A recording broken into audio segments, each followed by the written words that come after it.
অজুটাই একটি বড় ইবাদত।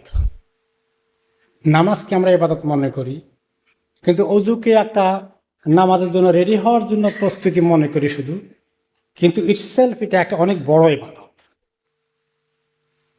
আর এই অজুর ইবাদতের মধ্যে হুকুম, আহকাম, আদব, সুন্নত যেগুলো আছে সেগুলো সব পালন করলে আমরা অনেক বড় ইবাদতটা করে ফেলতে সক্ষম হব। আর যখন মিস করব, অনেক বড় কিছু মিস করে ফেলব।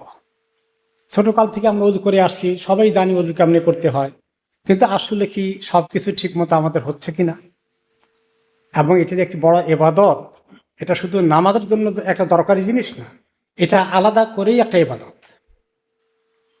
যেভাবে নামাজকে হুকুম, আহকাম, ফরজ, সুন্নত, ওয়াজিবগুলো মেনে করতে হয়, অজুর মধ্যেও সেগুলো আছে।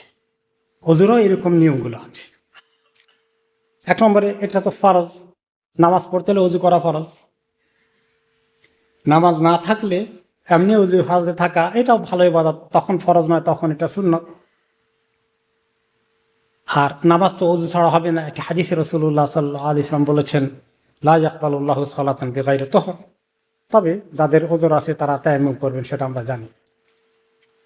আর এই অজুটা এত বড় ইবাদত, অজু এবং পবিত্রতা দুটোই, অজু, গোসল, পবিত্রতা সবগুলোর মধ্যে আসে। যা তুহুরু শাতরুল ঈমান, পবিত্রতা অর্জন, এর মধ্যে অজু আছে। এটি করা হচ্ছে ঈমানের অর্ধেক। অজু এবং ফরজ, গোসল থেকে শুরু করে পবিত্রতা অর্জনের কাজগুলো ঈমানের অর্ধেক। তাহলে কত বড় ইবাদত!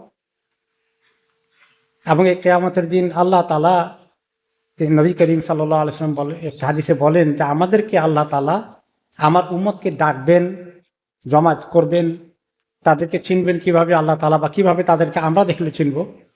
যে তারা হবে তাদের অজুর অঙ্গগুলো, যেগুলোকে নিয়মিত সবসময় অজু করত, এগুলো অনেক সুন্দর, ধবধবে, নুরানি হয়ে চমকাতে থাকবে। অজুর এত ফজিলত।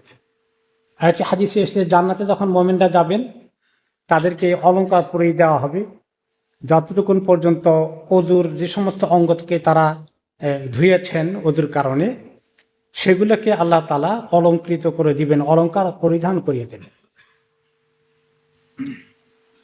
অজুর ফজিলত সম্পর্কে আরেকটি হাদিস, যে ব্যক্তি ভালো করে অজু করে, শুধু অজু করে বলেন না হাদিসে, খুব ভালো করে মনোযোগ সহকারে, যত্ন সহকারে অজু করে, তার শরীর থেকে গুনাহগুলো ঝরতে থাকে, ঝরতে থাকে, ঝরতে থাকে।